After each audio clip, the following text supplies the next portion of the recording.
let's introduce yourself. What do you do? What brings you out here? And just kind of how do you bring value to the community? Oh, so my name's Dale Perrone. I do loading dock equipment. I own a company called Fairborn Equipment of Florida. Okay. And we sell equipment to manufacturers and distributors. How do I bring value to Miami? I can't really give you that because I just live here. I don't really work a lot here. So most of our customers are distributors and manufacturers. So we do work from Hialeah, Doral, a lot of places where, big distribution centers are in Fort Lauderdale, ports, manufacturers. So not a lot here in the downtown Brickell area. So when you're talking about manufacturing, what particular, what items are you importing, exporting? So we sell, service, and install the equipment that bridges the gap between the tractor trailer and the building that the products are being stored in. So food. So we work for food distributors, cold storage. So in particularly South Florida, our biggest market is cold storage distribution. Oh wow! So food comes in with tractor trailers, it backs up to the building. Our equipment connects the building to the trailer. Forklifts load or unload product, and that's that. And so, for instance, in the South, like in Alabama, it's a lot of manufacturing, automotive manufacturing. So we work for a lot of automotive manufacturing in the South. And you get into Carolinas, there's a lot of pork. Chicken and poultry and pork. So that's dope. Industry. That's amazing. Yeah. If you could tell yourself anything, the 10 years ago, like the 10 years younger you, not wiser you, because you're very wise right now. Thank you. They say you got gray hairs. It's like you get wiser. It's all good. But 10 years ago, what would you tell yourself based off of the knowledge that you have today? Man, I would say, keep grinding. It takes a lot of work to start a business, to build your name, to build your brand. You're doing it. Yeah. Takes a lot of work. It takes grit and determination. And sometimes you want to quit because it gets tough. And even the most seasoned business owners at times want to just fold it up because it can be challenging. And you have those moments, but you just got to push through and keep grinding. That's what's up. What is I guess business, entrepreneurship, whatever spectrum that you're on, whether it's the corporate or the entrepreneurship side, like what got you into it? What got you into entrepreneurship? Yeah. I think I was just born with it. Do you think that you're born with it, or think that is that a muscle that is developed over time? So I'll tell you, my mom was the Avon lady. Oh wow! Shout out to Avon. So yeah, but here's the thing. GOAT status right there. As far back as I can remember, my mom would receive UPS boxes. UPS would show up with Avon boxes. We would unpack the boxes, and the next day we would load the car up, and she would go out and deliver. And I got to watch this amazing saleswoman, sell and build a small business for herself. So I think maybe you're born with a little bit, but that definitely gave me something, watching her build a business. I didn't realize that. She didn't probably realize that she was teaching me how to be that way, but I think that played a big role in it. It's like a talent. You have a talent, but it takes a skill set. It takes repetitive actions over a period of time. It was just she was an entrepreneur, right? So I think I got it from her. You become what you become like your environment. It's like my mom. My mom had me at 14 years old. She is a world-renowned real estate professional now. She's been in rooms with you name it. She's been in a room. She's spoken in front of just recently 145,000 people. Wow. She made a decision at 21 to quit her job that she was making 40,000 at to then, because she saw somebody in real estate make a $40,000 check in one transaction.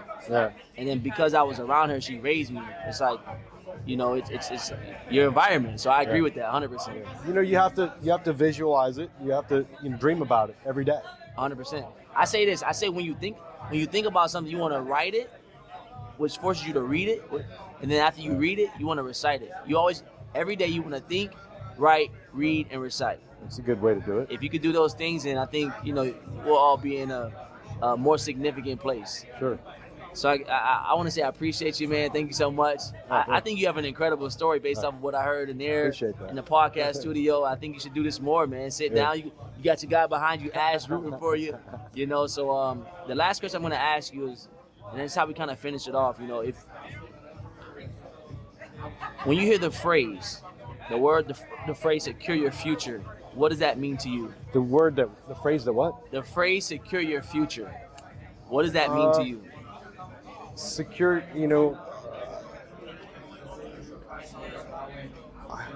I got to be honest. I haven't really thought about it. I mean, I saw the sign down there. Right. Everybody wants to secure their future, and being an entrepreneur, that's one of the greatest ways to do it, because you're not investing in the stock market or somebody else's business. You're investing in yourself and your own business, and I think that's the best way, for guys like us to secure our future. Right. You're not going to go punch a clock and then take the little money you have left over and then throw it in the stock market and expect good returns. The best way that you can shore that up is to be an entrepreneur and to build your own brand. Wow. Well, thank you, man. I appreciate it. Thank you so much. All right, man. Yes, sir. Definitely. So, bro, just really introduce yourself. What do you do? You know what you got going on? Am I looking at you? Or am I looking at looking at me. Looking at me. All right. Well, we make sushi. That's pretty much the focus of our business. Around that, we create content. We collaborate with clubs. We collaborate with people just like you, entrepreneurs everywhere. People trying to do unique things in life. So we're in Miami. We're trying to do a unique thing as well. We make live sushi. That's pretty much the focus point of our business. We go somewhere, we set up nicely, we do the ring lights, we make the show with fire, we make something fresh for you and your guests if you're doing something at home. And we've kind of gotten in the nightclub business. I used to own a nightclub. You used to own a nightclub? Yeah. Oh, wow. Like part owner, and I wasn't the majority. Right. But still, that's still dope. It was a cool investment. I lost money, but it gave me the knowledge to kind of evolve this business into what it is. That's dope. Pretty cool thing. So one of the first things we like to ask, our guest is, based off what you know now, the knowledge that you have now, what would you tell the younger you 10 years ago from this moment? What would you tell yourself with the knowledge that you have today? The younger me? Yeah, 10 years ago from this moment. Oof. Man, just do it one day at a time. Have the vision of the future, because without that tunnel vision and knowing what you want to be 10 years in advance, you're not going to do anything today. But then how can you be better today than you were yesterday? Okay, yesterday I woke up at 10. How can I wake up today at 9:30? How can I make my breakfast better than I was yesterday so it's more nutritional? How can I go to the gym and go a little harder? How can I network better, save people's contacts correctly? Doing the little things is really what propels your business, you got to check all those things so then that way it works, So I would say just focus on the little things. Focus on the little things and just be better than you were yesterday. That's dope. So what got you into entrepreneurship, got you into the business world? What was the thing that got you into that space? Yeah, really my dad, bro. When I was a jit, my dad used to own a business. I'm Cuban, so I got here when I was 10. And throughout my life, my dad owned business. So it was a pretty cool thing to see him, wake up every day at 6 in the morning, grind, and all this stuff. And then since I've been 15 years old, I wanted to have my business. I knew that was the way to go. I went to college for a year, was not interested. I'm a smart guy. But that investment into that, I preferred to invest in myself and kind of bet on myself and kind of go against what people kind of say and just figure out what it is that you like. Got into a restaurant at 18 years old, my first job. Hated it at first, but then I saw the customer service. You get to talk to people. You get to learn. You get to experience so many ways of life. Because in a restaurant, you can have someone that's a worker just like you, or you can have the owner of the restaurant walk in. You can have the fucking president of something, or there's so many people that you get to interact with that really expanded my mind. You could do whatever you want, however you want it to do. That was pretty cool. What are some of the best things about entrepreneurship? and like running a business? Everybody says that it's, you know, having your own time. To me, it's meeting people, bro, that are doing the same thing like you. That you see the fire in their eyes. Like, you're like, fuck, this guy wants to do it, you feel me? That's super cool to me. Like, yeah, you have your own time and all this, but sometimes you don't even have time. Because my girls complain that I don't have time for her. And she's like, she's like, oh, like, just have a regular job. I'm like, no, I don't want to have a regular job. Right. That's not what I want to do. That's not what I want to do. And then I complain sometimes, or I fucking blow up. And she's like, you wanted this. I'm like, yeah, I did. So leave me the fuck alone. You know? Right. But yeah, man, just meeting people that are doing the same thing as you, like in a different way, you know, like different business, just like you know, just like Andrew. It's super cool to see those people fucking grind and get better and see their business build. It's super cool. I love it. Man, that's dope. Let me ask you this question, and I guess we kind of wrap it up. You know, these aren't too long. Nah, you're good. You know, actually, I want to say this. You know, I think you say you dropped out of college, right? I graduated from college. Cool. But I also say from where? I went to school in Texas State University. Cool. Well, I graduated from Dallas Baptist, but I started at Texas State. Oh, you're originally from Texas? No, I'm from here. I'm from Miami Gardens. How old are you? Bro, I'm 25. Okay, I'm 29. Okay, I went to Pace High School. Oh, bro, I used to play baseball. Pace always had a good team. Always. Pace always had a dirty team. Yo, they're fire. Every time we would only meet Pace. What school? Core Park. Okay. But we would only meet Pace in like regionals. Regionals or the mid-season tournament. Oh, okay. Which was like the top 10 teams from like Orlando down. Yeah. And bro, Pace. So you guys are good. Yeah. We back-to-back year regional champs. What position did you play? I was a pitcher. So you know what?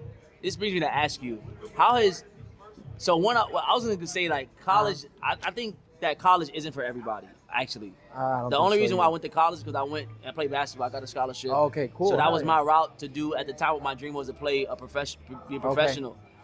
Okay. But now that you said that, how has playing sports helped you in the business entrepreneurship world? How has it helped you? How has it hurt you? Like, what is that like?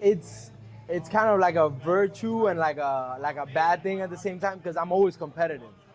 You know, like with everything I do in my daily life, I'm competitive. Like I want to be better. Right. I want to do this better. I want to compete against people. And it kind of teaches you that grind. You know, it's like if you don't do it every day, you're not going to do it. Like if you lose 2 hours on your phone, you lose time doing this or doing that, it's like you're not getting better. You're not getting closer to your goal. Sorry. Oh, sorry. Good, bro. So like sports just teaches you that like you need to be better for yourself to then be better for someone else. Like you could be like the best thing in the world, but if you can't help your fellow partner, the guy that I'm doing business with, or you that I'm doing business with, like then you're not really like you're not gonna make it kind of, because you have no interest in helping someone else, or you have no interest in helping yourself, which is the biggest thing. Like, and that's why I think sports have taught me. It's like, you did it yesterday, okay, congrats. Do it again today. And do it again tomorrow. Right. Because it's like practice is Monday to Friday, but then you have a tournament on Saturday, and then Sunday you have off. Okay, so are you really gonna like? That's how my schedule for baseball used to be. Like Monday through Friday, you're practicing. Maybe Thursday you have a game, Saturday you have a doubleheader for baseball. So Sunday you have off. Are you really gonna take it off? Because there's people out there that are not gonna take it off. You get me? And I'm sure it was the same for basketball.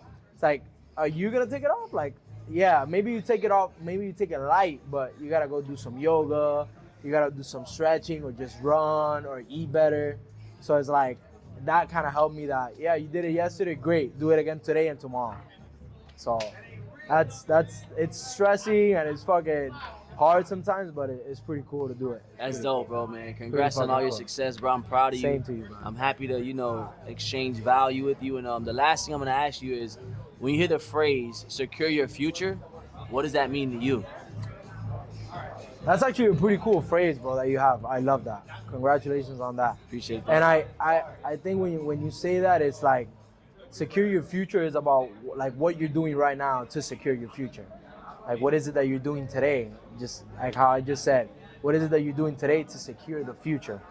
Because you can't fix what you did yesterday, Right. but you can do and fix and get better at what you're gonna do from this moment on, from this interview to what I go to sleep today. You know, what was it that I did to secure my tomorrow, my future? Right. So I think that's what it means. What is it that you're doing today to be better for tomorrow? Thank you, bro. Appreciate you.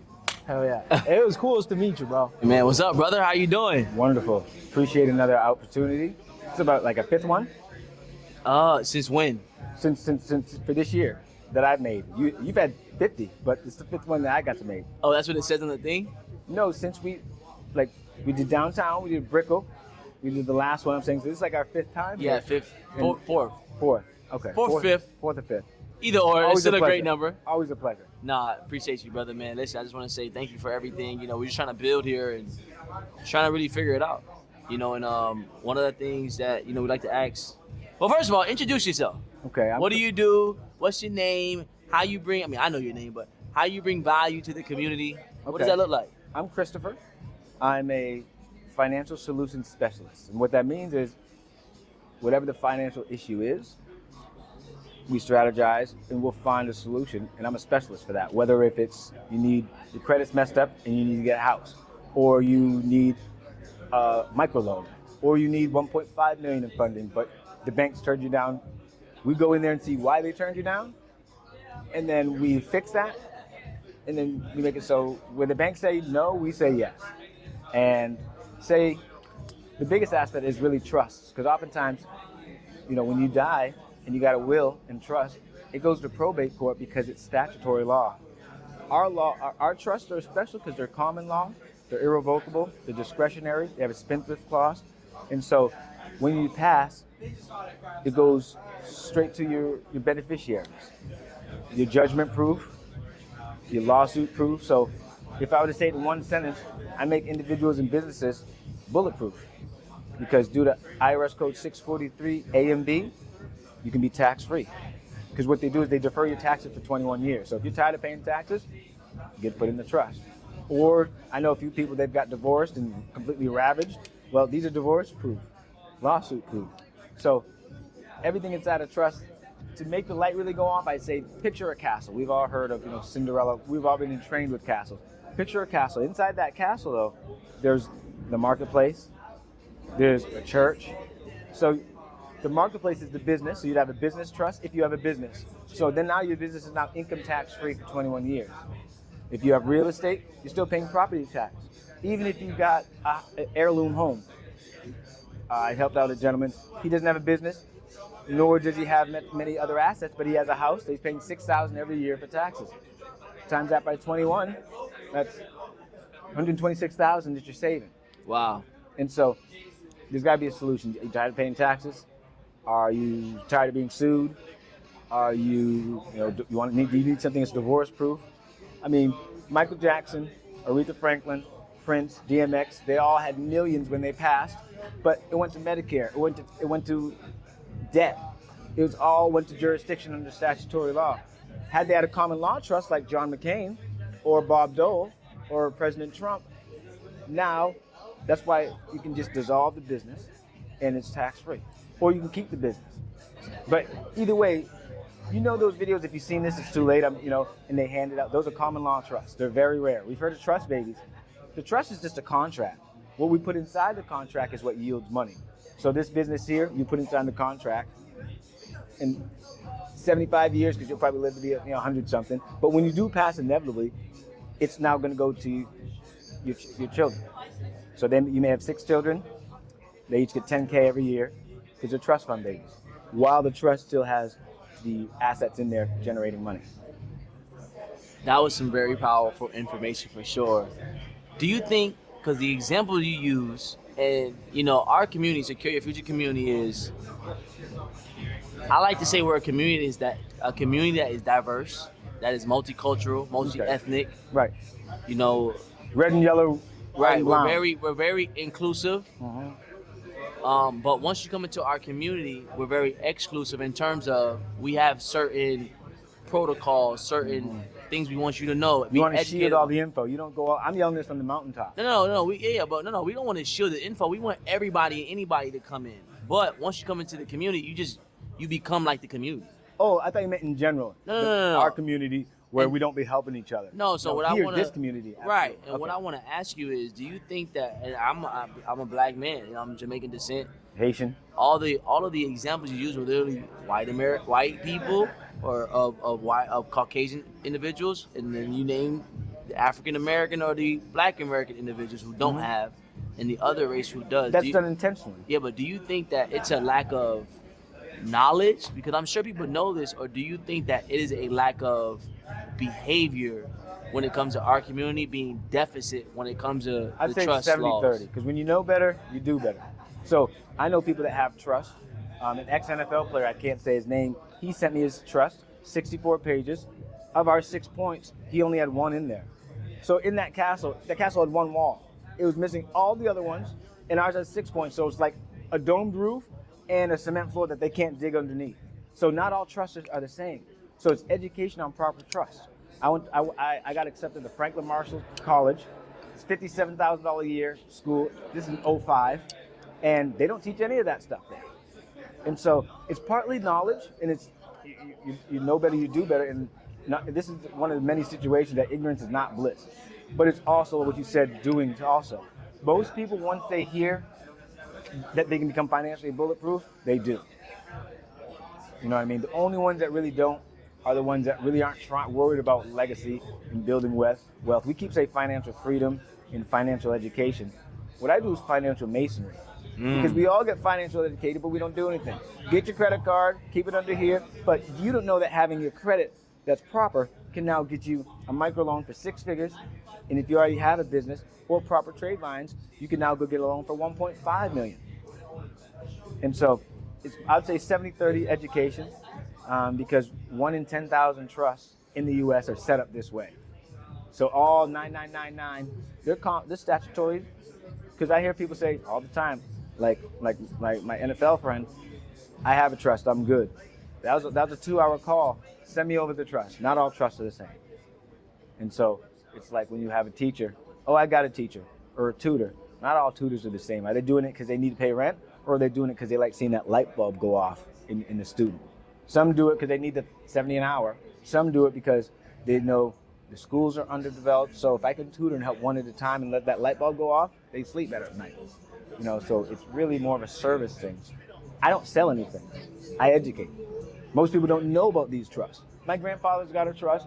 Its chances are it's statutory. And so, you know, it's That's the best way to be. The best way to be is educational. When you educate enough, people will then come in and be like, let's do it. So if you could tell yourself anything 10 years ago, the 10 years ago you from this moment, Okay. the younger you, Yeah. based off of the knowledge you know now, what would that look like?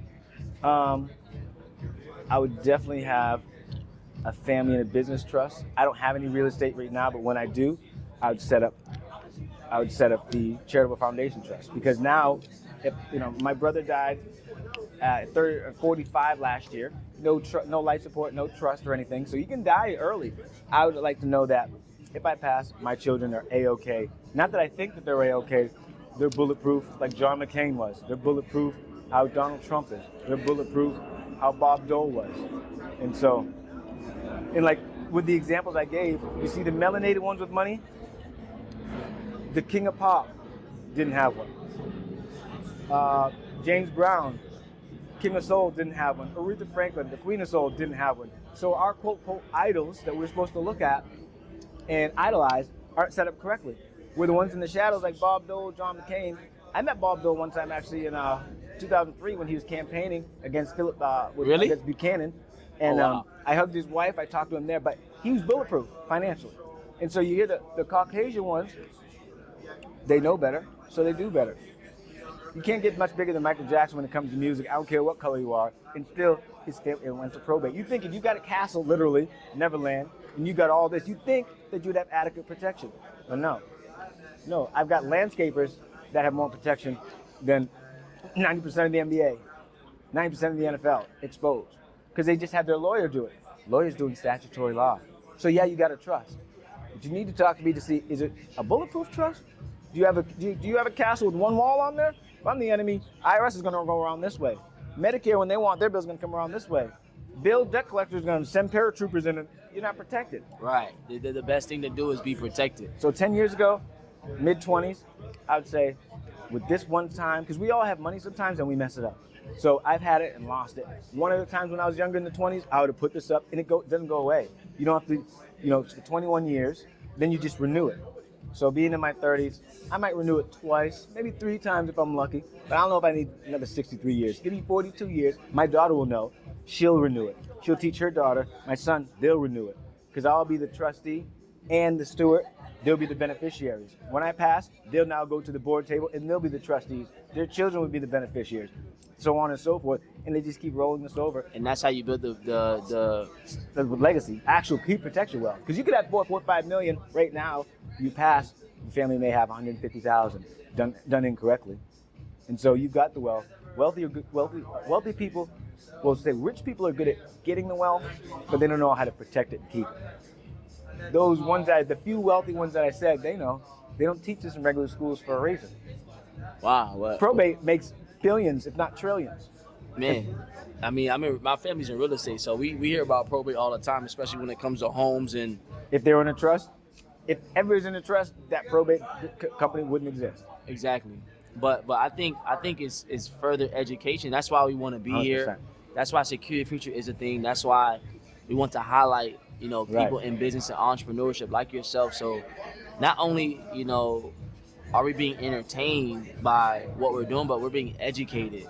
And we're creating this behavior of education. Right. And beyond just the education of the behavior of education, we are providing a service of encouraging people to apply and be in environments that make this education and knowledge applicable to your everyday life. Application's key. But it's also a thing, and we'll wrap it up here, but it becomes a thing of, I think sometimes we know what we want, but because in our community we have this entertainment-based, programming, it's what makes me feel good. Doing a trust and having your credit right and It's not doing sexy. these things, it's not fun. It's not sexy. It's not pretty. And that's what I think. We have to be okay with doing the things that are boring, that pay us in the long run, that pay us every day. Mhm. And that's what it's about. The last thing I'm going to ask you is, when you hear the phrase secure your future, what does that mean to you? Somebody who wants, literally what we talked about. Castles are secure. Everything inside there is secure. It's in your future. When you die, you can rule from the grave because of what you wrote in your trust. You can't get more secure than your past, and the rules are still going on. Literally, secure your future. How? Well, first way I'd do is, if I had one way to secure my future, I'm getting a family trust. Wow. Judge can't touch it. IRS can't touch it. Lawsuits, none of that. Am I wrong? How else? I could do a second one, but give me a better number one. If this is Family Feud and you're doing secure your future, a spendthrift, grantor, irrevocable, discretionary complex trust, number one. Bing. Bing. If that's not number one, I want to know what they're doing over there. Well, listen, man, I appreciate you. Where can the people follow you at? I'm revamping socials because I had one of them kind of hacked. So it'd just be really easiest if they want to contact. Just call me, text me. I could leave the Calendly link on there if you want to book an appointment, but it's really 754-366-1823. Wow. Well, appreciate you. Thank you so much, man. I You're amazing. appreciate you. I'll be at the next one. You got Hey, how was What's up, bro? bro? How did you even get to? Okay, What's that? How did you even get to where you are? You're the man, bro. I'm not the man, but I've been just very fortunate, worked hard, and a lot of favor, bro. I can't even honestly, if I'm be honest, I can't even take credit, bro. It's a lot of God. You know what I mean? Definitely got to have a work ethic. Right. So those skills, learning how to sell, learning how to network, got me in some rooms, but it's a lot of favor, bro, that really kept me into those rooms and got me into other rooms that I couldn't even fathom. And so, man, life looks good right now, but man, 2 years ago, life was crazy. Yeah. Life was I didn't know how I was gonna make it. You know what I mean? And so that's where you really lean on, like, all right, the work has to eventually work out. Even if this is not the lane, all right, we got to switch lanes. You got to keep working. If this not the lane, switch the vehicle. If this ain't the vehicle, you got to keep switching. And I knew one day it will work out. I just didn't know when that day was. And this is a good season of my life right now where things are really, really great. You know what I mean? So hopefully that answers your question. That definitely answered my question. I think, when it comes to like the secure future movement, shout out Sway, by the way. Yeah, shout out Sway. We're both wearing a hat. We're both yeah. But what I would say is, bro, when it comes to like the secure future movement, what we want to do is we have 7 pillars, right? Mental, physical, emotional, social, relational, financial, but most importantly, spiritual. And I think that when you're in tune with the spiritual side more, and I believe in God, you believe in God. Yeah. I think it doesn't stop. We become abundant, and that may not be financial. That may not be, we may still go through some things, but it gives us like the peace to say, you know what? I'm gonna still put in the work. I'm gonna still do the things, like you said, make the pivots until I find the thing, because I know at the end of the day, this is God's will, but then also this is molding me and creating the story that I need to have so that I can eventually tell it one day. Right. And I think everybody should tell their story. The reason why we're recording this, and this doesn't cost anything, like this is, we want you to tell your story because, if Jesus never had Matthew write down the scriptures, that's why he's the first book of the New Testament. Right. But if Jesus never had Matthew write down everything and document the process, we may not know what happened, and the accuracy of it. And so I think that's important, bro. So I just want to say congrats on everything that you're doing, bro. And I'm happy for you, man. And what got you into the entrepreneurship space, bro? The entrepreneurship business world, how did that even start? I think that was kind of a natural thing. I've always been in business, just didn't know it. And grateful for my parents. I was the kid that was always selling stuff. Well, there was Pokemon cards when I was 10 years old. Snacks, going to Sam's, buying in bulk and selling out my house. But I didn't understand. I was becoming an entrepreneur because I didn't have the parents to nurture that. They couldn't really, draw that out of me. And so I honestly, for a long time, I didn't even think I was good at sales. It wasn't until, again, when one of my friends, he was like, hey, you need a job. I'm gonna just recommend you for this sales position. And then once I really started honing the sales skills and really understanding, like, oh, I'm just providing a solution to a problem and just communicating, I'm like, oh, this is very, very easy. And so that's when the confidence built. But the entrepreneurship, man, I got a wife and 6 children. Wow, you know congrats. what I mean? Yeah, man, tomorrow, June 30th makes 12 years I've been married. Wow. Yeah. How old are you? 35. Wow. Because you were 23. 23 when I got married, which is nuts. But man, when a man makes a decision, there's not a lot of things that can stop him. When he really makes that decision. And so what I decided, I said, hey, I want to take more control of my financial situation. And thank God I got introduced to Forex in 2019. That started that journey that planted the seeds, like, hey, you can learn this skill and man, you can make money from your phone, from your computer. Now, although it took me years to really hone in that skill, I eventually did get it, right? And so that was the start of the journey. And also, like, I have a wife and 6 children, so hey, I want to be in a position where my wife can just stay home or do whatever she wants, have that freedom, not she has to work to pay for the bills. So you got to get creative. You got to get creative. You're absolutely right. You know what I mean? The 9-to-5 is a great starting point. And I don't even shun 9-to-5s, man. I'm grateful for 9-to-5s because, man, 9-to-5 is that one thing that can be really, really constant. So 9-to-5, you're working on that, but the rest of the hours you can work on your dream. And so I tell that person that's like, hey, they on the brink of this right now. They're like they trying to figure things out, but they're still working at 9-to-5 and just haven't really got over that hump.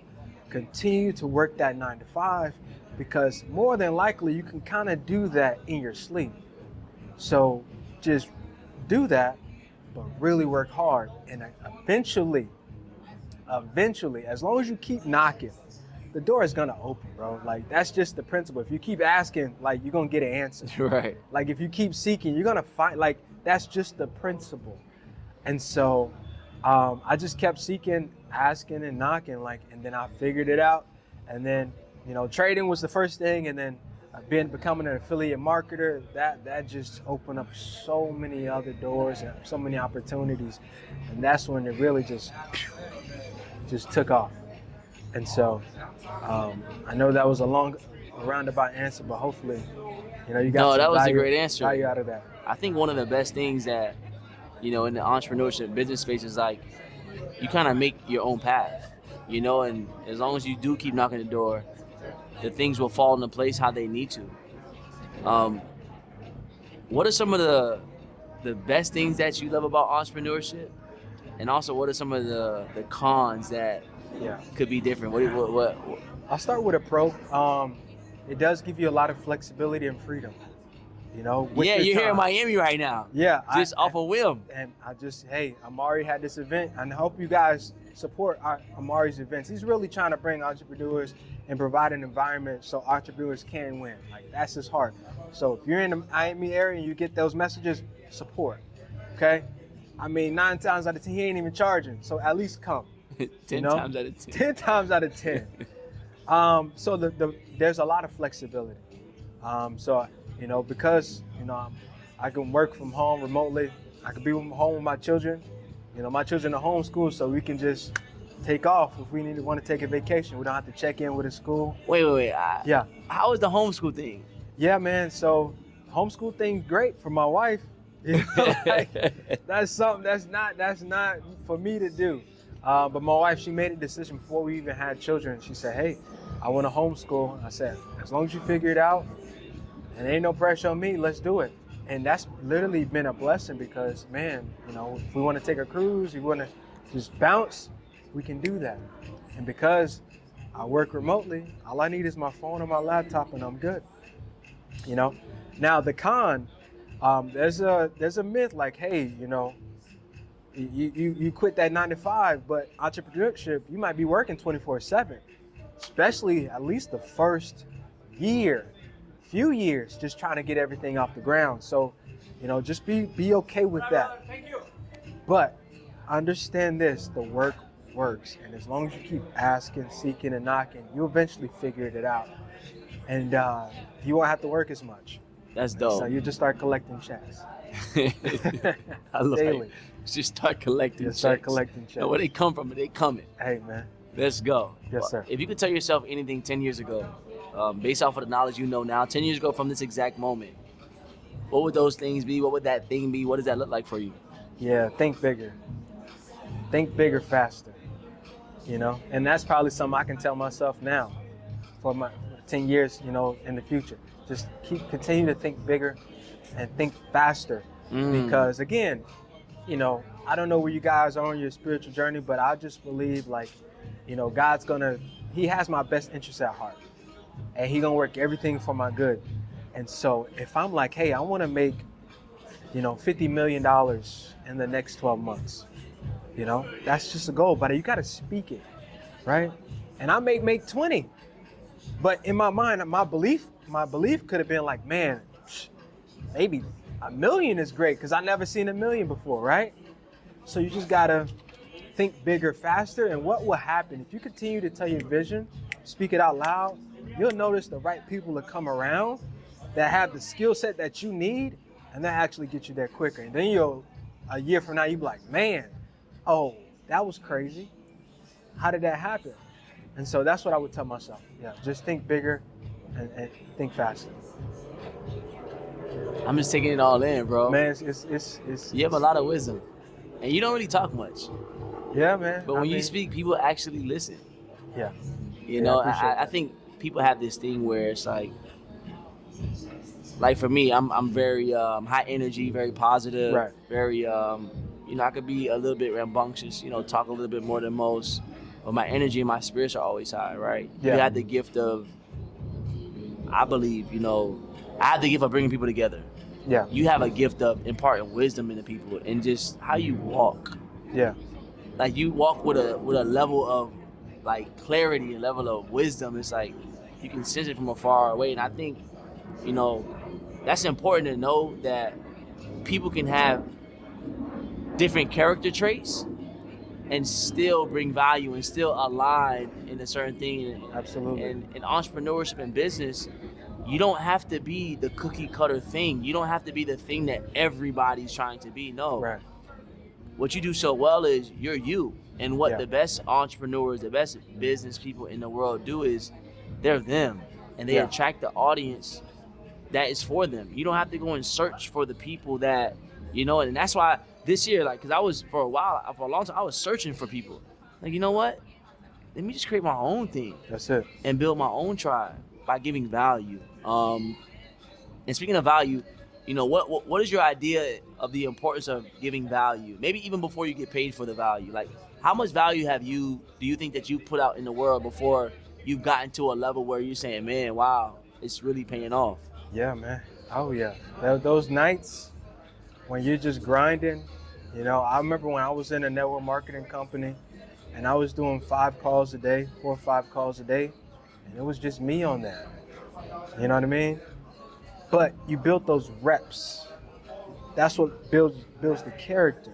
And so you guys, you're in your entrepreneurship journey, and you may not feel like, hey man, people aren't even listening to me. I don't know where my people at. You continue to market, you continue to talk, because eventually the right people will come. And what another thing I would tell myself, is enjoy the season that you're in currently, because seasons change, and naturally they change every 90 days. So you may be in a season where, like, man, nobody's hearing me, but this is the time where you're actually honing in your skills. This is where you're sharpening your skills. You're really, sharpening your communication, how you want to communicate your idea. This is the time to do it. I would rather do that in front of no people versus trying to figure things out in front of 100 people, and you fumbling through your words. Nah, like let me make almost all the mistakes right now when nobody's watching. So by the time I get in front of 100 people, 100,000 people, I'm already sharper enough. You guys see me, you like, hey man, this dude got it together, but I'm 35. I feel like I'm a late bloomer. Like I just, like, last year was the takeoff year, but I'm 34 years old. You know what I mean? And so if you're in your 20s, like, man, Gary Vee says it, man. Like, he was 34, still working at his dad's job. I listened to a podcast today. He Right. was saying that. He was like, listen, like, you just kind of getting started. Yeah, you're just getting started. And so I would just say, enjoy that season, because you don't get that season back. You don't get that time where you can have the freedom to mess up in front of nobody, because once you're out there, you're out there. And so I would rather get all my bumps and scratches right now, bruises right now, when nobody's watching, and build up the value. So by the time you're ready to be embraced by an audience, you'll be ready. So enjoy the season that you're in currently, because it will change. There you go. So one of the things I want to touch on, before we kind of wrap it up, this is the longest interview I've done at these events, about 15 minutes. This is a record. Man, it's good. It's good stuff. What do you think the importance of somebody learning how to trade or the foreign exchange market, for people who out there who are looking to maybe get into it, or maybe who have been into it, maybe who are struggling, or some who succeed? Like, what is your whole idea of maybe why should somebody think about getting into the foreign exchange space? Yeah, a couple things, man. Again, one of the things is just control, freedom. We've just been grown and raised to say, hey, you gotta create wealth through your hands. Whether we're working, we're trading time for money, like, you gotta use your hands, But trading gives you the opportunity to make money with your mind, because it's the skill set. And so that transition will start happening And I promise you, like the audience that's listening to this, they're already creative people. And so the thing you guys are probably dealing with, you don't have the time and you're in survival mode because you gotta work, because you gotta pay your bills. But what if there's an opportunity you can learn a skill set or be placed in a system that leverages somebody else's skill set? You know, some of you guys may be in a position where you have capital and you don't want to learn how to trade, but you want to have somebody manage it for you. Well, there's systems out there for you as well. And I promise you this, if you know that your rent is paid, your mortgage is paid, you know, your car payments are paid, that'll unlock more creativity for you. And that's what I noticed about myself. Like once I got peace of mind that, I don't have to worry about my mortgage because trading take care of that. All my bills are paid. Man, all of a sudden I became a more creative person. Now I can go create wealth because I was already creative when I was born. I just never had the opportunity to unlock it. So that's why I would tell you to go learn the skill or leverage someone else's skill set in trading. And let's wrap it up here, bro. Number one, where can people find you at? Yeah, I'm on IG, Round the Creator. That's going to be the best place to find me. And if you have any questions, just hit me up. I ain't hard to find. And the last question I'm going to ask is, when it comes to hearing the phrase secure your future, what does that mean to you? Man, to me, grandchildren, it's crazy. I have 6 children and my future is my children. And so the decisions that I'm making now, even if it feels uncomfortable, guys, I'm in new territories, but the decisions that I'm making now is to secure my future later, that put them in positions. That way, daddy's learned, like daddy did all the hard work, all the groundwork, learning in these new niches. That way, they can grow up in it and it's normal for them. I want my children to grow up in environments where it's normal to hear about $1 million deals, multi-million-dollar deals, billion-dollar deals. And that's how I'm securing my future right now. Well, thank you so much, bro. I appreciate you. Hey, I appreciate you for putting this together again, man. You're doing great work, bro. You might not get all the thank yous, but you're creating an environment where entrepreneurs can come in and really thrive. And it's gonna be millions of dollars made from these deals. And I hope somebody come back and say, hey, if it wasn't for you, Amari, this wouldn't have happened. So here's a percentage of my company. Hey, one day, man, God is good all the time, and all the time God is good, bro. Appreciate you. Yes, sir. My man. Yes, sir. Hey, man, I'm solid. But yeah, bro. So welcome to the. I don't even know what to call it. I don't know if this is a show. This is really a conversation, and we just like to hear the stories of people who come to our events, individuals, entrepreneurs, business owners. To share their stories. 5, 10, maybe 15 minutes, and just tell us more about you. So I guess what we can do is introduce yourself. My name is Brandon. What's up, brother? Most people call me Banks. Let's go to the bank right now. 2.5 million. Come on. Banks is CEO on Instagram, though, for the people that want to do more research on me, I guess. I have a rental company. I do a lot of consulting work and strategic partnerships. My motto is, if you make it make sense to me, I can make it make sense to somebody else. That's fire. Yeah. I never heard that before. Yeah, that's wait. How did you come up with that? I've been in a lot of situations where, no one made it make sense. Someone didn't make it sense for me, right? Mm-hmm. And then I've been on the other side of it trying to do business for somebody else. And if you don't make it make sense for me, if you just tell me, yeah, I got an undeniable thing, just tell them you got it, boom, boom, boom, it doesn't work.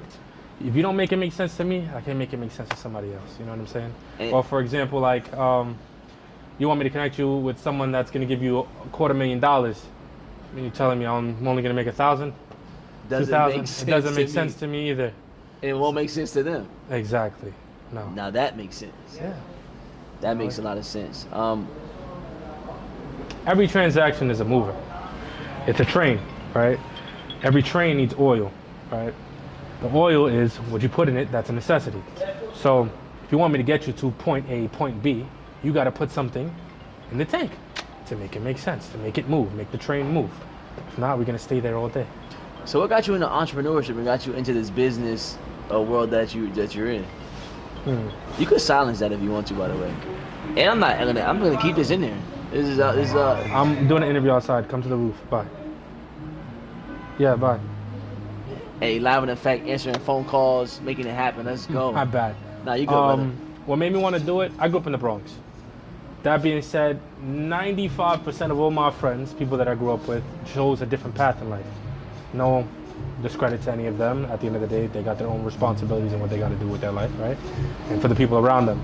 For me, there's two types of people in this world. There's people who see stuff and let it become them, or there's people who see stuff and say, that's never going to be me. I was that one. I said, that's not going to be me. I could have sold drugs. I could have done the whole 9 yards, especially even coming down to Miami and having the knowledge that I did. But I said, you know what? Let me put on a suit.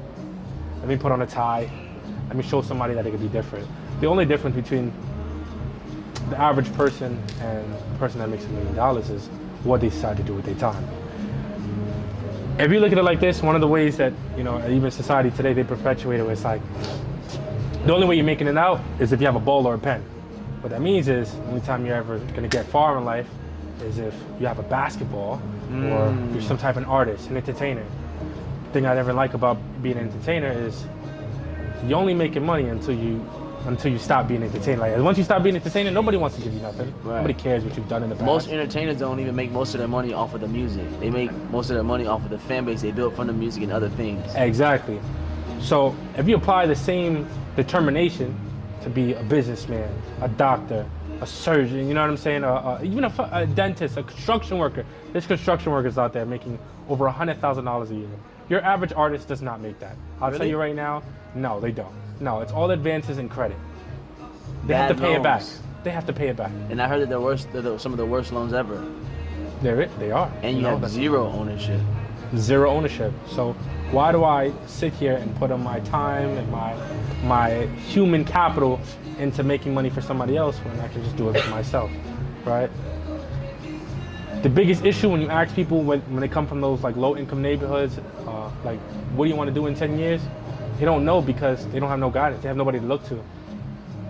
The only people you see that make a lot of money and that they push to the media are the people that are entertainers or basketball players, stuff like that.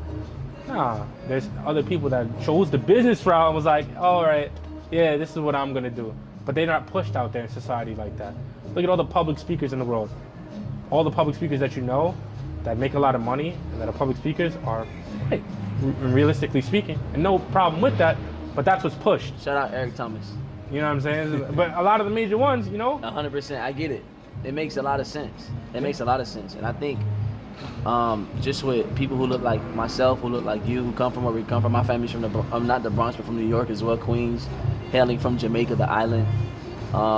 We're not privy to, I wouldn't say we're not privy to the information because the information is somewhere. It's accessible. We're not privy to the behaviors that come with the implementation and the seeking out of knowledge. And I was just talking to my boy Ron just now, and I was saying how, not Ron, Chris, and I was saying how our people love entertainment and we love what's fun. Sometimes the things that help us build our legacy and build our wealth and build our knowledge are some of the most boring things in the world, and we don't operate like that. Does that make sense? It makes sense, but the problem is too, it's not like fun to like, the way you make it fun is if you find something that you love and you make money out of it. 100%. What I tell people all the time, like, I want to start a business. Okay, find 5 things you like, and out of those 5 things, what is the one you love the most? And out of the thing you love the most, what are 10 ways can you make the most money off? You got to find 10 things that you love to do every day, right? And be like, all right, this is the way I can make money off. And then you break it down. Then when you break it down, you make a time frame. Like, all right, in 1 week, I'm gonna have my LLC done. In 2 weeks, I'm gonna have a social media page up and running. It's all baby steps. If you can write it down on paper, then you can make it reality. The difference between things that happen outside and the things that stay in your mind is things that happen outside is the things that you decided to come out. When you think it, you need to write it, which makes you read it, and then you need to recite it. Pretty much, same thing. You know what I'm saying? Another thing too is like, I've done business in very different atmospheres. Right. I've done it in corporate and I've done it in the street level. Right. The difference between a corporate guy and a street guy is the vernacular, the way we speak, how we contain ourselves, how we express ourselves. But I've done business with people from college that have them college degrees, and I've also done business with people that's, your everyday guy in the street. And I'll tell you right now, if those people from the street had the business acumen and that verbiage to do business in a corporate aspect, not only the success is there, they run circles around your average everyday college person. They just don't have the little words, the little pieces of knowledge. But look at drug dealers, supply and demand. Realistically speaking, it's building a clientele, building up your sales pipeline, and pushing it.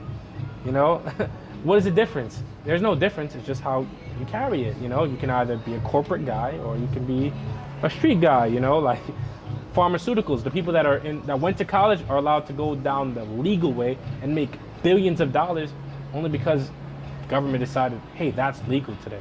But in reality, everything has a side effect. Every drug in this world has a side effect. Everything can be used bad if you use it at the wrong way. It's just they decided to go to college and do it that way, so it's okay. Right, and that makes sense. If you could tell yourself something 10 years ago, based off of the knowledge that you have now, from this moment, 10 years ago, the younger you 10 years ago, what would that be? Or what would those things be? Whether it's one thing, multiple things? Use your age to your advantage. The reason why I say this, at 21 years old, I made $500,000. That was something that I did off my own, learning, just doing something myself. But I was so stuck with the fact of, you know what, nobody's ever gonna little boy me. I didn't use my age to my advantage. If I would have been at 19 years old, 20 years old, and telling people I was 19, 20, doing the things that I was doing, I'll be 10 times what I am today. I'll be 100 times what I am today. I would have had somebody at that higher level be like, oh, I gotta have this kid on my team. At 19, he's doing this? What? My circle was all 30 plus at 19. 20 plus, 35. 21, everybody around me was people that were way older than me. That was because I couldn't relate to the people my age. I wanted to do something different. I didn't want to sell drugs. I didn't want to be a scammer. I didn't want to be out there going out to parties every day. Nah. I should have used my age to my advantage. And now, even right now, I'm 25 years old. Most people wouldn't know that.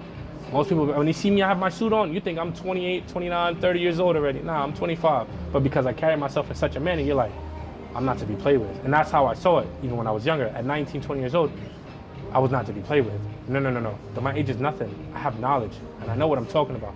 I know what I'm doing. And if I don't have the knowledge, I promise you, you wouldn't even know I did something. So I'm not gonna open my mouth in a room that I don't understand. If you shut up, you'll make a lot more money. Shut up.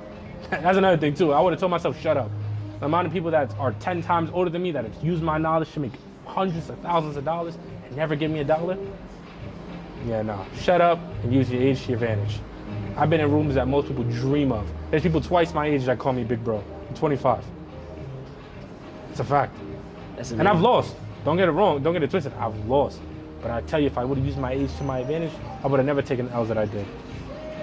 That's dope. Never. That's some great insight. I mean, I guess we'll kind of wrap it up, bro. These interviews tonight are incredible, man. You're sheesh, Banks. You earned the name for sure. Yeah. I actually got that name working in a bank. I was able to educate people on the difference between, certain things in order to make more money. You know what I'm saying? Man, I can't wait to. You should come to my event doing Art Basel. Not my event, our event doing Art Basel. Yeah, for sure. Art Basel, I literally get invited to every event you can think of, man. I've helped so many people, you'd be surprised, like the people that are in high positions. No. Actually, I wouldn't be surprised. I wouldn't be surprised. You talking to, I wouldn't be surprised. Maybe they would, but I would. I see it. Man, you exude what, like, securing your future is. And that's kind of how I want to wrap it up, When you hear the phrase secure your future, because that's the community that we're building, what does that mean to you when you hear that phrase?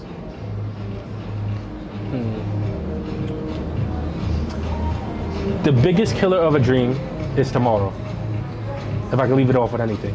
Meaning, everybody in this world thinks that tomorrow's promised. But if you realize tomorrow could be your last day, you would do it today. And if you did it today, you wouldn't have to do it tomorrow. So the biggest killer of dreams is tomorrow. Thinking that tomorrow is promised. That's exactly what that means to me. Wow. Well, thank you, bro. I appreciate it. Yeah. I can't wait to just. I'm gonna go back and just listen to this, man. Yeah, I feel like if you look at it like a product, I mean, the ROI you're getting back in it. You know what I'm saying? Like, No, for sure. Yeah, like the lifestyle okay, what is the lifestyle that the city's giving you? What's the benefits? Yeah. One, Good weather. they don't clean the streets though. Okay. Yeah, so it's dirty. Yeah, it's dirty as hell. Yeah, we ain't doing that. You got encampments everywhere. Yeah. You know what I'm saying? They aggressively ticketing you.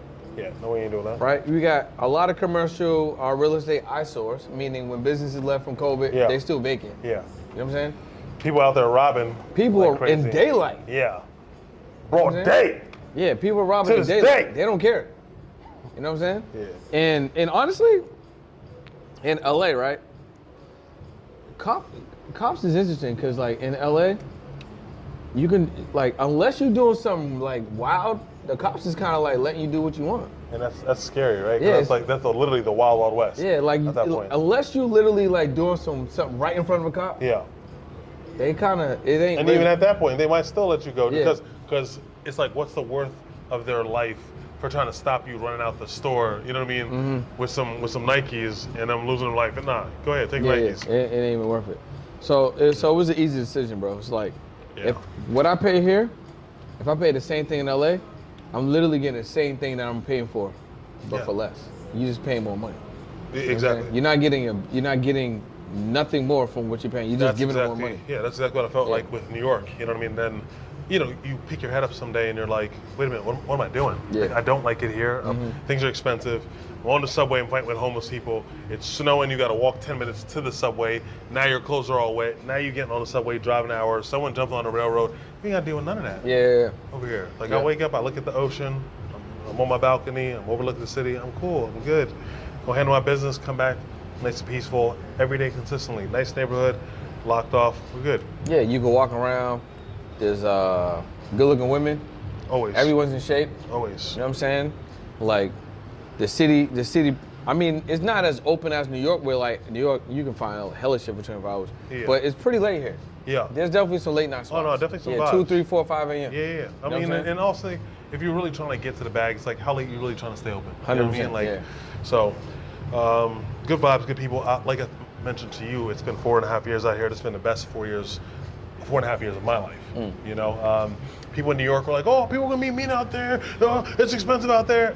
It was expensive over there. And you got to think the taxes. You know what I mean? So if you even Yeah. move over here with the same money, lateral. In regards to, you got to be careful of who you let speak in your ear, right? Because even family might be like, oh, it's this, and you know, sometimes you could play the worst case scenario in your mind. And I always tell people, if you're gonna play the game, play the whole game. If you're gonna think about the worst that can happen, think about the best that can happen, right? And so literally all the best things did happen to me while I was out here. You know what I mean? So why did you decide to move out here?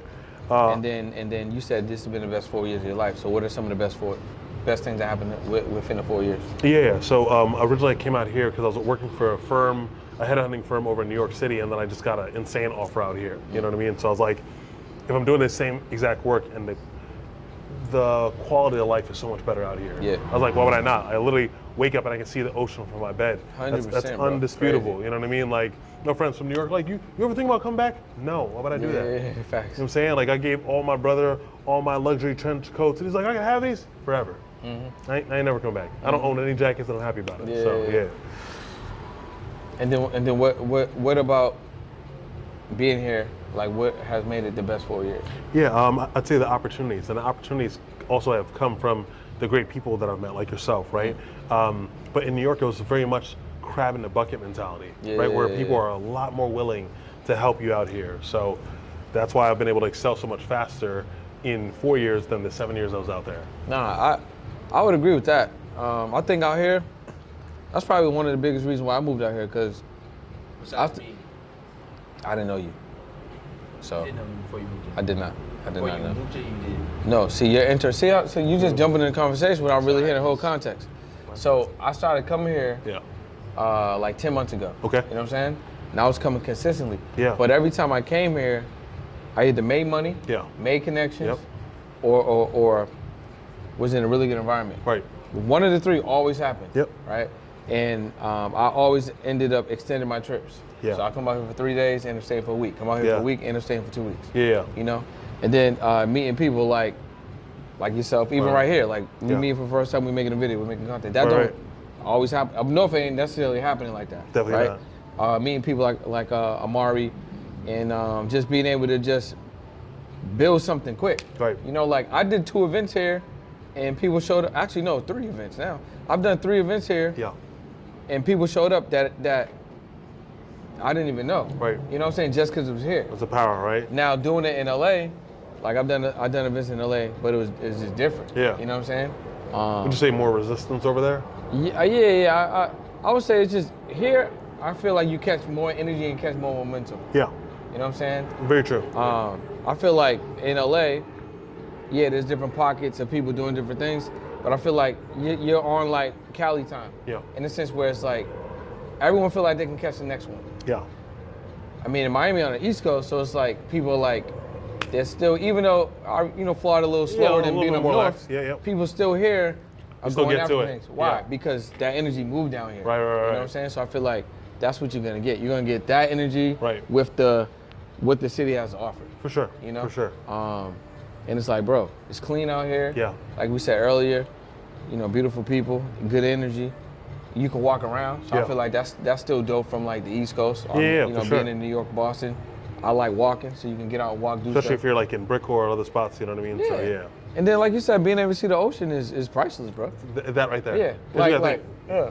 think, where I live is on Collins, you know what I mean? And so exactly where I'm at, it's called Billionaires Row. So our South Beach. So the South Beach, and then if you go up north a little bit, like literally like 15, 20 minutes, that's where I'm at, right? Because I don't want to be directly in all the chaos, so just come up a little bit, and it's more like a quiet area. But either way, it's just the fact that on that water, like the condos are going for 22 million up to 44 million plus, right? And I'm 1 block away and I'm seeing the same ocean. You know what I mean? So it's like, I'm getting their view and being surrounded by water. It's like, that's just literally, no matter how much money you spent in New York, you're not getting that. Yeah. So, you start looking at like nature and things like that. And, like you said, the ROI on what am I spending? Am I actually enjoying it? Because even if obviously prices have gone up since 2019 when I got here, and I'm still okay with it. Because the exchange of the peace that I get every morning and every night when I come home and I can see all the lights and the water is like, it's priceless. So, and I feel like it allows you to make more money. Yeah. Yeah. Oh, for sure. And here's the thing as well, just even in regards to mental health, right? People are like, oh, I hate Mondays. I'm like, you got a Monday in every week, right? Like, so do you just have 52 days of the week to just throw away? And so with the same mentality, I was like, in New York, it's snowing for 3 to 4 months. Yeah. And miserable, horrible. 3 or 4? Do you mean 5 to 6? Okay, even being nice, like I said, 3 to 4. 4 to 6. Right. But even with that, the mentality of, I'm never gonna get this time back. Yeah. So for the last 4.5 years, I've enjoyed every day of my life. Rather than, I better hurry up and enjoy this before it gets all slushy and gross out here and we can't do nothing, we're locked in our house. No, I have a whole how much does it cost to get a whole 4 months back of your life? Yeah, no, facts. Of enjoyment. Priceless, bro. Rather than suffering, you know? So. I mean, if you could buy that and it was 6 to 7 figures, it would still be worth it. Yeah, 1,000. You know what I'm saying? That's why people stay out here. No matter people are like, well, the hurricanes are gonna kill you. All right, well, spoiler alert, I die in this movie regardless. You know what I'm saying? And then guess what? The hurricanes is gone in a day. Man, Snow's around for 4 months. 1,000%. I have a question. So I'm from here, right? And the way you guys are looking at Miami, I don't look at it like that. Yeah. Do you think that's because I live here? For sure. 100%. Do you think the person, and I think that's why I come to Miami is just like a melting pot of everything. Do you think that people appreciate the city and what it brings more so than the person who lives here? I think, of course, that's always the case. When you're from somewhere, you ain't gonna appreciate it. Yeah. Just like, I'll break it down to you like this. I remember when I used to hoop, right? And then after hoops, we would go to like one of the teammates' house. Mom and dad cooking or whatever, right? Teammate talking to his parents all types of crazy. You know what I'm saying? Just like, Mom, where's dinner? Like, you know what I'm saying? Just whatever. Come on, like, Mom. come on, like, you know what I mean? I'm going over there like, wow, I did some food. You got both parents. Yeah. You got a guest room. Yeah. You know what I'm saying? Like, so it's like, yeah, that person, that kid is not gonna appreciate it because that's his normal, that's his Very regular. true. Whereas somewhere else, like for me to get there, what did I have to do? I had to wake up 2 hours early. Yep. I had to stand outside in the cold or whatever weather condition. I had to take a bus 45 minutes to school. Right. You know what I'm saying? And then I'm black. You know what I'm saying? All he had to do was roll over, Yeah. get driven to school. Yep. You know what I'm saying? And then he there. Before he even got to class, I done did 3 hours worth of work. Right. You know? So I'm gonna appreciate the yard. Yeah. You know what I'm saying? Because he got a yard. Yeah. You know what I mean? So yeah, 100%. Like, people that are in, you can say Miami or in any city, if you're from there, you're gonna appreciate it less. For sure. I'm from Boston. I had to leave.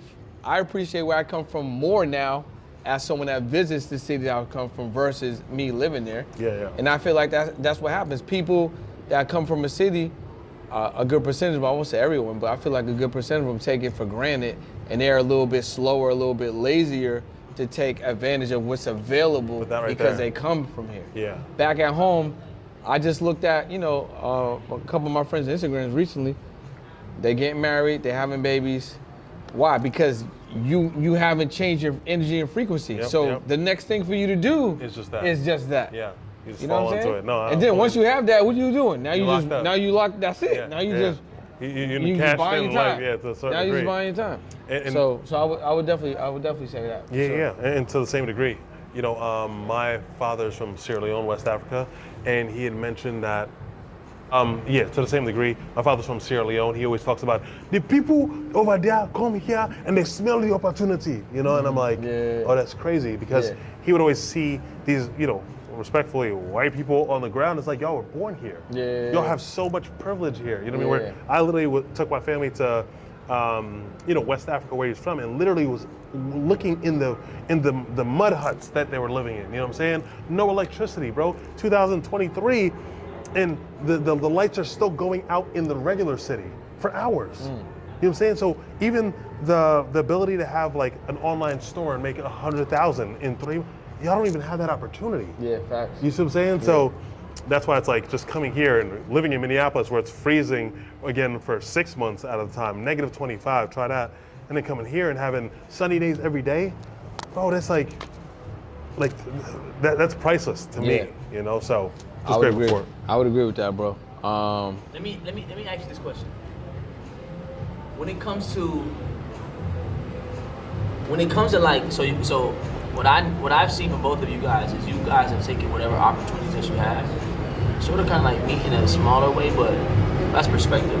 But you gotta take in your opportunities, you gotta maximize it, right? Yeah. Talking about, you're closing deals left and right for big time clients. You move down here, now you move down here. You just, you got to go to the Olympics for what you do. Like, how does somebody, not how, what is the best way, or I guess how does somebody take those, what is the way somebody can take the small, opportunity they get to leverage them into bigger opportunities? Like, how does somebody even do that? What do you mean? Ask that one more time. How can somebody, how are you guys able to take advantage? What methods do you use to maximize opportunities to leverage them into bigger opportunities? You can go first. Yeah, sure thing. So especially for me, a big thing is planning, right? To be able to understand where you want to go, reverse engineer, and then you're maximizing on those opportunities. So you got to be able to even identify opportunities, because some people are sitting on opportunities and, they're just letting it go over their head, where it's like, no, there's money here. I'm going to go capitalize on this. When Jay-Z has that one line, I'm not afraid of dying, I'm afraid of not trying. Every day, hit every wave like I'm Hawaiian. It's like some people will see 10 opportunities. Oh, let me shoot it too. You don't know if that 10th one was the one that was about to take off. You know what I mean? People are like, wait, so you're an author and you do music and you're a motivational speaker and you're the VP for a firm and I'm doing all of it. Why not? I got 24 hours in a day. Why would I not shoot as many shots as I can? You know what I mean? So line them up, shoot them down like every day. So that's my thing. Yeah, for me, I feel like you don't know what's available to you unless you can see it. So for instance, that's why I feel like it's important to get a coach, get a mentor, because you don't even know what's available to you if you don't even know how to look at it. Right. You know what I'm saying? So like, if you're walking around, you got a blindfold the whole time, that doesn't mean that opportunity is not there. Yeah. You just have been programmed not to see it. Facts. So you have to get out of the mental programming, because we all have a certain degree of mental programming. Yep. So to get out of that, you might have to start reading books. You might have to start getting up early and doing things that are uncomfortable. Yep. You might have to do an audiobook. Go down YouTube University. You know what I'm saying? You might have to pay a mentor, pay a coach to get you uncomfortable. One of the things that I learned, I feel like when you pay a price that's uncomfortable for something that you want, it actually does more for you than it does for the person that you're paying. Because now you have trained your mind to level up. Right. Damn, I paid $50,000 for an hour phone call, Yeah. or I paid $40,000 for this program or something like that. Now that number that you once thought was so large has become so small to you, and that allows you to think bigger. You know what I'm saying? I remember, like, a long time ago, I mean, I can say when I had a job, but even when I first got into entrepreneurship, and I thought like 6 figures was a lot of money. Right. Like being able to make 6 figures in a year was a lot. Right. Or even, you know what I'm saying? But it's like, bro, really, if you have, you know, a product that is, let's say, I don't know, 25,000, you sell 40 of those joints. It's $1 million. 40. You know what I'm saying? Not 12 months. Yeah. You could do 40 in a month. Yeah, no, facts. You know what I'm saying? Yeah. You could do 40 in 2 months. You could do 40 in 3 months. Because you have access to the whole world. That's what I'm saying. So like when that light bulb went off, I remember the first time that I went to a conference, well, not the first time, but the first time I went to, let's say, a NEO conference, and I see him make $3.8 million from the stage in 35 minutes. I was just like, man. Yeah, I'm like, this shit different, bro. Yeah. You know what I'm saying? Well, and even to your point, right? When you went there and you saw that, you were surrounding yourself around new friends. Sometimes even part of what you're talking about is you even having to detach from those older friends. Yeah. And there might be a season of loneliness, and that's what I think people fear because they're, you know, FOMO and, you know, wanting to be part of the in crowd. It's like, no, bro. Sometimes you do need to detach, thaw off, and then, you know, God, life will bring you the right people, like this situation right here. So yeah. I think there's power in no, and then also. It's a wrap? Okay. Going, yeah. I think there's power in no. Yeah, and I think also like you have to know what's good for you. Yeah. You know what I'm saying? Thanks. Sometimes there's gonna be people in your life that's gonna be trying to protect you. Right. But you don't always need protection. Yeah. They're projecting their safety net on you. Yeah. You know what I'm saying? And then if you start tapping into what the fuck they talking about, you're gonna tap out. You're gonna get off your joint. Yeah, facts. And there's nothing wrong with people loving on you and wanting you to do well and want you to, but you gotta think about it. Is that slowing you up from your progress? Some people living too cautious. You know Is what I that mean? getting you off track? Yeah. You know what I'm saying? So I think you know, there's a certain way to go about doing it. But if you're that one that's going crazy, they're not gonna understand because they don't see it. They don't see it the same as you. Big facts. You know what I'm saying? Big facts. Follow you. Tell me where to follow you at. For me, again, you can follow me on Forever Fearless Fashion, and that's on all social media handles. Yeah, that's it right there. Yeah, you can follow me at It's Brendan Boyd, all social media platforms, and we're gonna kick it off like that. Oh, my last thing, real quick. Is it still on? Yeah, keep it 1 minute on. I know. What do y'all think about the networking events that we do? Security Future networking events. I'll go first. I really, and what do you want me to call this networking event? Security Future. Yeah. I appreciate these events that Amari and his team is throwing on because it's allowing me to connect with other very like-minded people that are strong, that are motivated, that are executors, that aren't just about talk, but actually want to connect and I want to push their business as well as ours forward and collaborate. So these are great. I would agree. I think these are one of the best networking events, not only in Miami, but in the world, because Amari takes these events on the road. So if you have the opportunity to pull up to a Secure Your Future event, there's some guarantees that you're gonna have. One, you're gonna meet amazing people. All right. Two, you're gonna meet Amari if you haven't already did that. He's someone you definitely wanna have, connected to. And then three, you have moments like this. Let's go. Right? Because he didn't know that he was gonna meet me at this event, and neither one of us knew that we was going to make content that we can forever use. But the thing about this, there was an opportunity, and we took advantage of that opportunity, and that's going to create another opportunity. 1000%. You know what I'm saying? So. Thank you, Mari.